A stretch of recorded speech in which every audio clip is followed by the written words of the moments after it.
Sebastian, es könnte in diesem Jahr tatsächlich losgehen. Diesen Aktenberg also nochmal genau durchzuarbeiten und da auch nochmal darauf zu achten, wo es eventuell Punkte gibt, die dann, mit denen Sie nicht einverstanden sind. Ende März. Wie und wann soll es denn überhaupt weitergehen mit der A20? Soll es im ersten Halbjahr 2026 den Planfeststellungsbeschluss geben, neuen Elbtunnel.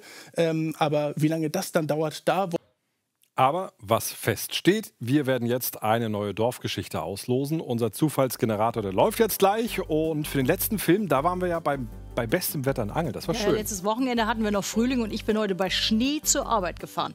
So, jetzt sind wir natürlich gespannt, in welche kleine Gemeinde unser Team morgen